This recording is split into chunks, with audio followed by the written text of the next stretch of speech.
साल था 1985। दूरदर्शन एक नया नया नेटवर्क था। एक युवा देश मनोरंजन और जानकारी के लिए इस पर निर्भर था। चैनल कुछ ही होते थे। क्षेत्रीय केंद्रों का बहुत महत्व था। वे बाहरी दुनिया से जुड़ने का एकमात्र जरिया थे। यह उम्मीद की किरण था। यह उन परिवारों को जोड़ता था जो दूर दूर रहते थे। यह खबरों और कहानियों को जीवंत करता था। गांव वाले अपने पुराने टेलीविजन सेट के इर्द गिर्द जमा हो जाते थे।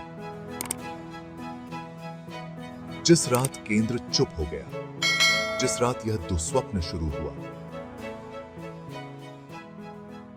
घड़ी की सुइयां आधी रात से आगे बढ़ा चुकी थीं। देर रात का सामान्य कार्यक्रम खत्म होने वाला था।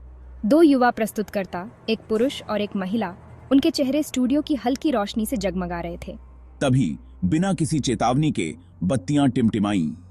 ऑडियो विकृत हो गया, जिसकी जगह एक तेज आवाज ने ले ली। प्रस्तुतकर्ताओं ने घबराहट भरी नजरों से एक दूसरे को देखा। फिर जैसे ही अचानक यह शुरू हुआ था, ट्रांसमिशन पूरी तरह से कट गया, जिससे दर्शक अंधेरे और सन्नाटे में डूब गए। अगली सुबह हर तरफ अफरा तफरी मची हुई थी। केंद्र चुप रहा। कॉल का कोई जवाब नहीं मिला। चिंतित अधिकारी और परिवार के सदस्य केंद्र पहुंचे। स्टूडियो सुनसान था। उपकरण बिखरे पड़े थे। पूरी टीम और प्रस्तुतकर्ता गायब हो गए थे। संघर्ष के कोई निशान नहीं थे। ऐसा लग रहा था जैसे उनका अस्तित्व ही मिट गया हो। भयानक सन्नाटा हवा में भारी था। जांच से कोई जवाब नहीं मिला। परिवार वाले उम्मीद से चिपके रहे, लेकिन वह उम्मीद कम होने लगी। मामला स्थानीय किंवदंती बन गया। अदृश्य शक्तियों की एक भयानक याद दिलाता है। भाग 4। खालीपन से गूंज। वर्षों बाद केंद्र के अभिलेखागार की नियमित सूची के दौरान अंतिम प्रसारण नामक एक धूल भरा डिब्बा एक भूले हुए कोने में मिला। अंदर चुंबकीय टेप की एक ही रील पड़ी थी, जिसका लेबल मुश्किल से ही पढ़ा जा सकता था। उम्मीद जगी कि इसमें रहस्य को सुलझाने की कुंजी हो सकती है। टेप को सावधानी से रिस्टोर किया गया और डिजिटल किया गया। इसने जो खुलासा किया, उसने उन लोगों की रियर एज की हड्डी में सिहरन दौड़ा दी जिन्होंने इसे देखने की हिम्मत की। फुटेज निर्दोष रूप से शुरू हुआ, जो दुर्भाग्यपूर्ण प्रसारण के शुरुआती क्षणों को दर्शाता है। लेकिन जैसे जैसे टेप आगे बढ़ता गया, रिकॉर्डिंग में बेचैनी का एहसास होने लगा। स्टूडियो में परछाइयां गहरी और टेढ़ी मेरी होती हुई अप्राकृतिक आकार लेती हुई प्रतीत हो रही थीं। प्रस्तुतकर्ताओं की मुस्कान मजबूर हो गई। उनकी निगाहें घबराहट से कैमरे से इधर उधर भाग रही थीं। ऐसा लग रहा था जैसे वे फ्रेम के किनारे पर छिपी किसी भयानक चीज से वाकिफ हों। भाग 5। स्क्रीन पर भूत। फिर आया वह भयानक क्षण जिसने टेप की बदनामी को पक्का कर दिया। जैसे ही प्रस्तुतकर्ता एक समाचार पियाच रहे थे, उनके पीछे एक विकृत आकृति दिखाई दी। यह लंबी और दुबली पतली थी। इसकी विशेषताएं अंधेरे में डूबी हुई थीं। इसकी आंखें एक अप्राकृतिक रोशनी से चमक रही थीं। यह आकृति केवल एक पल के लिए दिखाई दी। एक दुस्वप्न क्षेत्र में एक क्षणभंगुर झलक। फिर भी इसका प्रभाव निर्विवाद था। प्रस्तुतकर्ताओं ने स्पष्ट रूप से हिलते हुए अपना संयम बनाए रखने की कोशिश की, लेकिन उनकी आवाजें डर से कांप रही थीं। उन्होंने घबराहट भरी नजरों से एक दूसरे को देखा। उनकी आंखें दहशत से फैली हुई थीं।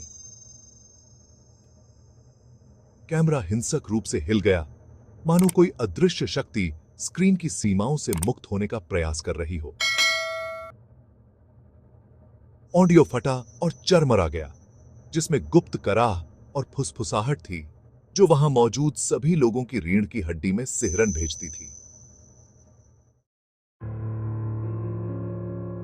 भाग 6। स्थिर में फुसफुसाहट। टेप का विश्लेषण करने के लिए विशेषज्ञों को बुलाया गया, लेकिन उनके स्पष्टीकरण अनिर्णायक थे। कुछ लोगों ने इसे एक विस्तृत धोखा बताया, जबकि अन्य ने विद्युत चुंबकीय हस्तक्षेप या उपकरण की खराबी की ओर इशारा किया। लेकिन जिन लोगों ने गायब हुए प्रस्तुतकर्ताओं के चेहरे पर अंकित कच्चे आतंक को देखा था, जिन्होंने स्थिर से निकलने वाली द्रुतशीतन फुसफुसाहट को सुना था, वे जानते थे कि कुछ कहीं अधिक भयावह खेल चल रहा है। उस इकाई की प्रकृति के बारे में सिद्धांत प्रचुर मात्रा में है जो केंद्र को प्रेतवाधित करती है। कुछ ने एक तामसिक आत्मा के बारे में फुसफुसाया जो किसी पिछली त्रासदी से इमारत से बंधी हुई थी। अन्य लोगों ने एक प्राचीन बुराई के बारे में बताया जो केंद्र की विद्युत चुंबकीय ऊर्जा के लिए तैयार की गई थी। हालांकि सच्चाई मायावी बनी रही, रहस्य और भय में डूबी रही। केंद्र को अंततः ध्वस्त कर दिया गया। इसके खंडहर उस रात की एक कठोर याद दिलाते हैं जब स्क्रीन खाली हो गई थी। भाग 7, अनसुलझी पहेली। गायब प्रसारकों का रहस्य मोहित और भयभीत करता रहता है। बरामद फुटेज एक द्रुतशीतन कलाकृति बन गई है जो एक हाथ से दूसरे हाथ तक जाती है। इसकी प्रामाणिकता पर अंतहीन बहस होती है, लेकिन एक बात निश्चित है, 1985 में उस रात जो घटनाएं घटीं, वे इस बात की कठोर याद दिलाती हैं कि कुछ ऐसे रहस्य हैं जिन्हें मनुष्य को सुलझाने के लिए नहीं बनाया गया था। कुछ ताकतों को सबसे अच्छा अबाधित छोड़ दिया जाता है। आज रात जब आप अपने टीवी देखें तो खोए हुए प्रसारकों के चेहरों को याद करें। उनकी मुस्कान समय के साथ जम गई। उनकी आंखें एक अकथनीय डरावनी को दर्शाती हैं। चैनल्सों के बीच स्थिर को ध्यान से सुने, क्योंकि यह अदृश्य दुनिया की फुसफुसाहट हो सकती है जो तोड़ने की कोशिश कर रही है। सवाल यह है कि क्या आप सुन रहे हैं?